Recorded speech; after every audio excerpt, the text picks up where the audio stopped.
Bonjour à toutes et à tous et bienvenue dans cette deuxième vidéo sur le thème de la broderie. Dans celle-ci, nous allons aborder le sujet des broderies qui possèdent des messages personnalisés. Ici, le prénom et la date de naissance du nouveau-né. Ce kit, comme de nombreux kits de naissance, peut être réalisé en bleu ou en rose selon le sexe du bébé. Vous n'aurez pas à choisir si vous voulez acheter le kit en rose ou en bleu, puisque les deux couleurs seront intégrées dans le kit. Ce kit de naissance acheté sur le site canva.com comprend une notice, un patron, les fils, la toile Aïda et une aiguille. Ce kit est en réalité composé de deux patrons.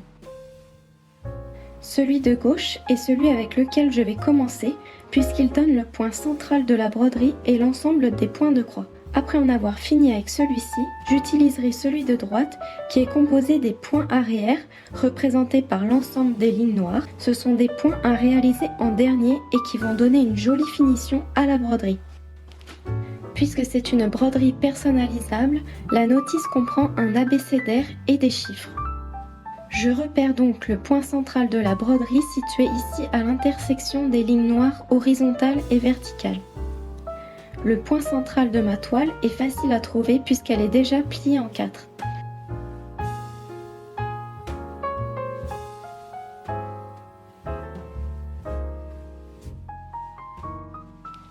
J'installe mon tambour au centre de la broderie. Pour information, ce tambour a un diamètre de 19 cm et c'est un tambour avec lequel j'ai réalisé toutes mes broderies. Je tends ensuite ma toile et resserre la vis du tambour au fur et à mesure. N'hésitez pas à retendre et resserrer la vis de votre tambour au fur et à mesure de votre broderie puisque vous verrez que la toile va se détendre légèrement à force de la travailler. Lorsque ma toile est bien tendue, je peux commencer ma broderie. Comme vous pouvez le constater, la notice ici est seulement disponible en anglais. Les motifs de cette colonne seront réalisés en point de croix, cross stitch à 2 fils, folded double. Ceux de cette colonne seront réalisés en point de croix, cross stitch à 1 fil, not folded double. Ceux de cette colonne sont les points arrière, back stitch, souvent représentés par une ligne noire ou ici des pointillés. Certaines doivent être réalisées avec 2 fils, 2 strand, et d'autres avec un seul fil, 1 strand. Je repère le centre du patron et cela m'informe de la première couleur que je vais utiliser. Ici, je vais commencer ma broderie par le symbole barre horizontale. Je repère ce symbole sur la plaque où sont triés les fils. J'extrais ensuite 2 fils de cette couleur ou, s'ils sont trop longs, j'en extrais qu'un seul que je plie en 2.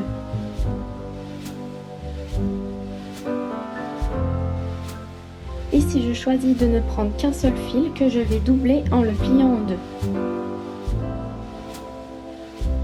Je l'insère dans mon aiguille et fais un nœud à une de ses extrémités.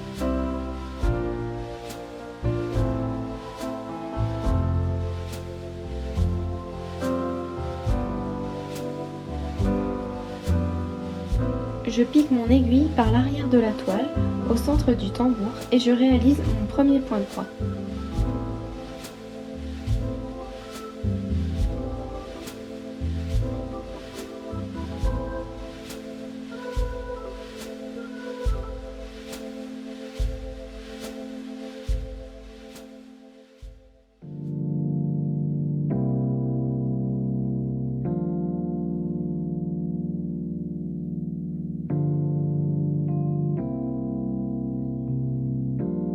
Pour la beauté de la broderie, il est important de faire les points de croix dans le même sens.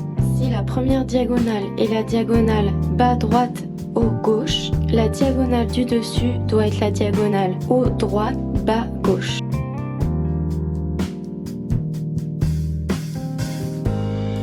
Je continue les autres points de croix de la même couleur en suivant le patron.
Lorsque j'ai terminé avec ce groupe de points, ou que le fil n'est plus assez long pour continuer, je retourne ma broderie et passe l'aiguille sous les points de croix déjà réalisés, retire l'aiguille puis coupe mon fil avec un ciseau.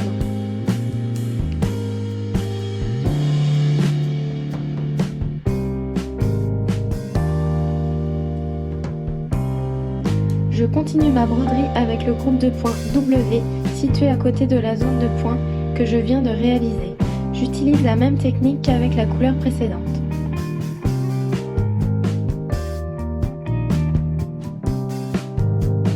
Je sélectionne un fil ou deux de la nouvelle couleur.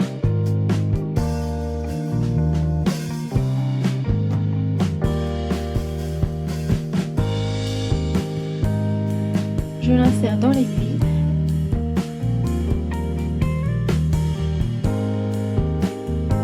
Fais un nœud à l'extrémité. Bloque le fil à l'arrière de la broderie grâce au point déjà réalisé et je continue mon travail.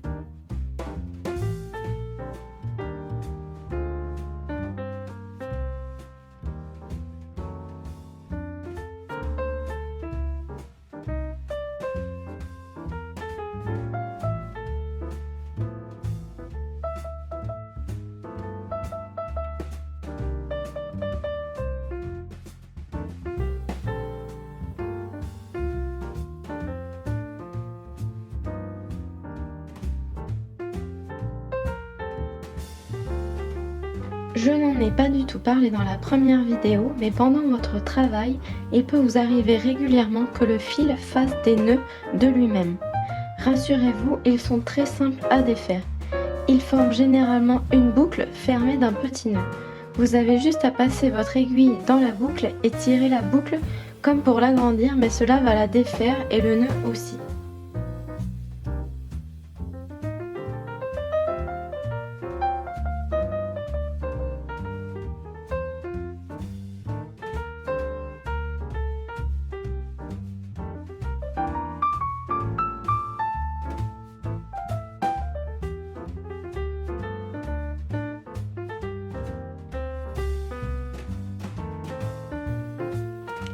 Il va arriver un moment où vous allez devoir déplacer votre tambour pour devoir continuer votre broderie. Vous allez donc devoir desserrer et enlever votre tambour afin de le déplacer à un autre endroit.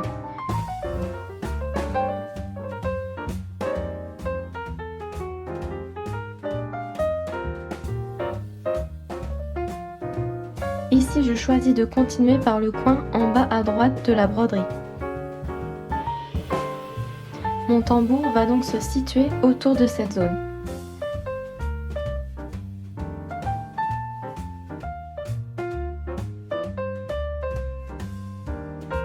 Je laisse un peu de marge de toile en bas du tambour afin de pouvoir tendre la toile correctement par la suite.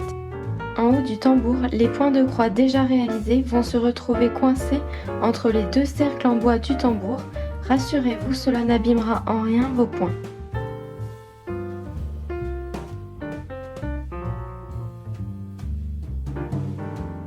Je place mon tambour, le serre et tends ma toile.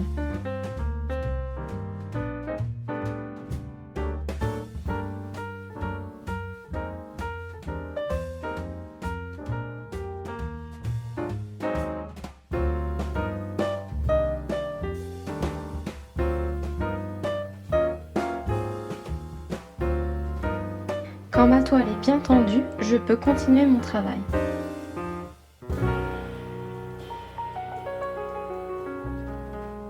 Je déplace encore une fois mon tambour afin de continuer la broderie dans le coin en bas à gauche.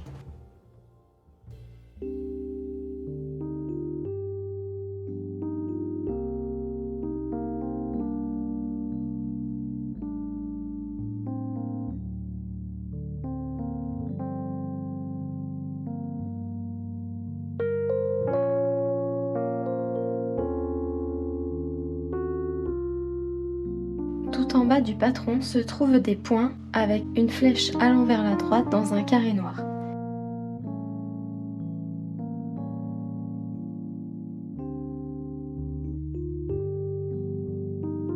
Ces points doivent être réalisés avec la même couleur que la flèche allant vers la droite, sauf que vous devrez utiliser qu'un seul fil.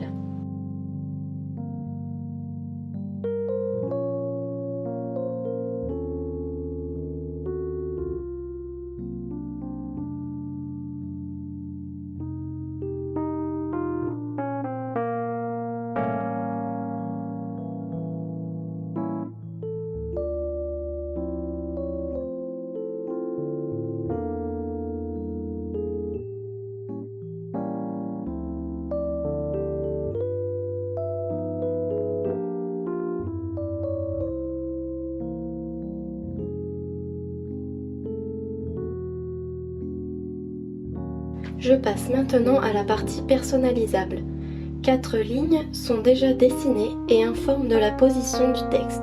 Je décide d'écrire le prénom, le poids et la date de naissance du bébé. J'utilise l'alphabet fourni dans le kit pour reproduire mes lettres. Les écritures vont être réalisées en point arrière ou aussi appelé le back stitch.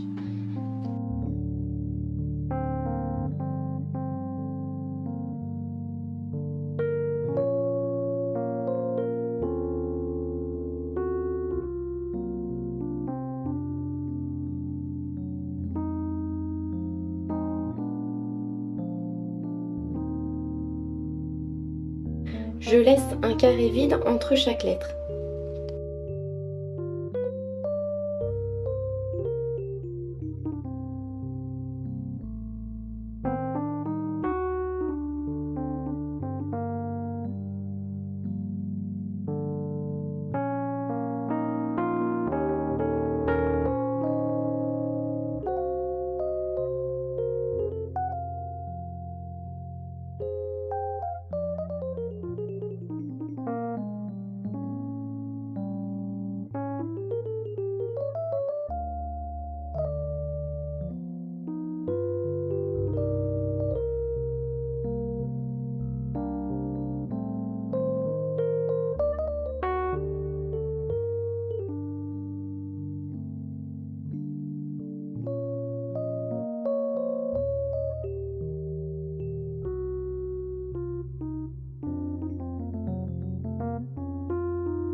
En réalisant le montage de ma vidéo, je me rends compte que j'ai supprimé la vidéo où je réalise devant vous ce travail sur ma broderie.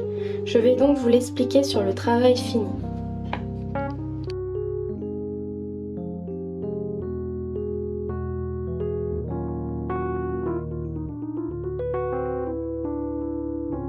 Je vérifie si les phrases sont centrées les unes par rapport aux autres avant de les réaliser sur ma broderie. Je centre mes lignes par rapport à la ligne 5 novembre puisque c'est la plus longue. Je déplacerai donc les autres lignes de quelques points sur la broderie. Je débute ces 4 lignes par la ligne 5 novembre qui est la plus proche du motif. J'aurai donc moins de points à compter. Cela peut aussi être possible avec la ligne 2020. À partir de ce point de croix, je compte 3 points au-dessus, puis 3 à gauche et je commence la lettre E. Quand j'aurai fini celle-ci, je pourrai faire celle du dessus et du dessous. La ligne 2020 est séparée de celle du dessus de 5 points.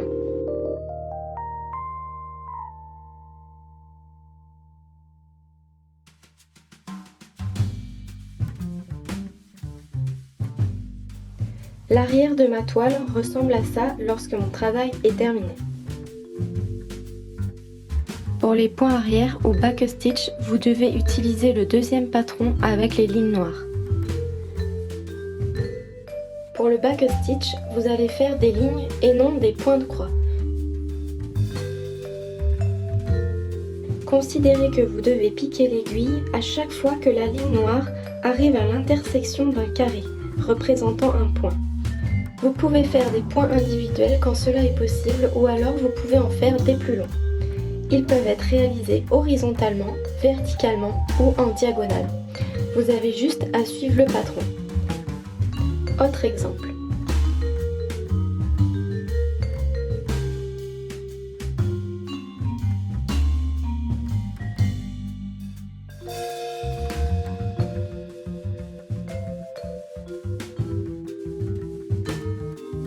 Privilégiez les points longs pour aller plus vite et avoir un meilleur rendu.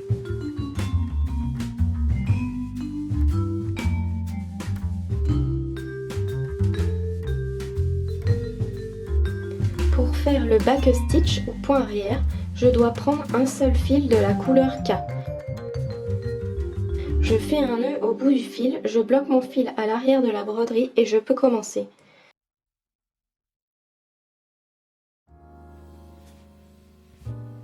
Vous pouvez commencer le point arrière où bon vous semble sur la broderie. Je choisis de débuter par l'oreille gauche du cheval.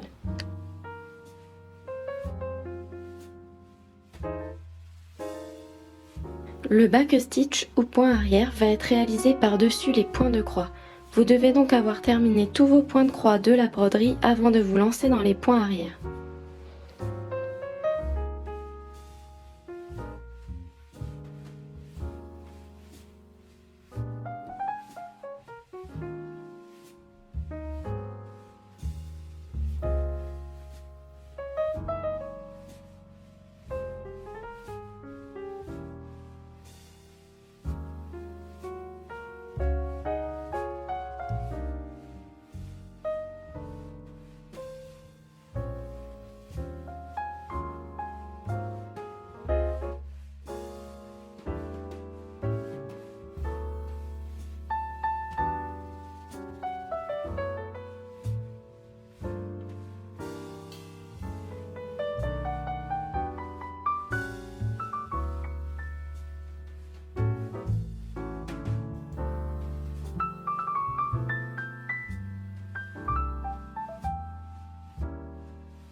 Ma broderie est maintenant terminée, je peux retirer le tambour.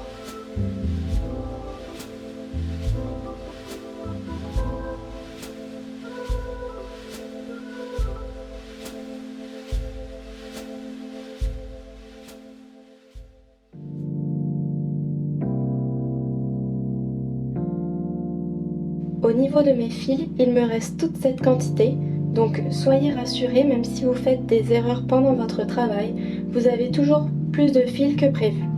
Une fois que votre broderie est terminée, vous pouvez la laver à la main avec un peu de lessive, puis la laisser sécher.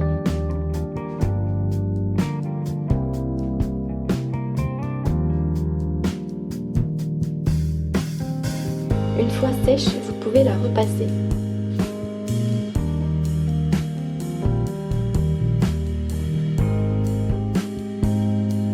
Il ne vous reste plus qu'à vous rendre dans un atelier d'encadrement pour pouvoir la suspendre chez vous. Merci à tous d'avoir visionné cette vidéo. N'hésitez pas à laisser un pouce bleu ou de poser vos questions en commentaire. Je vous souhaite plein de bonheur dans la réalisation de vos broderies.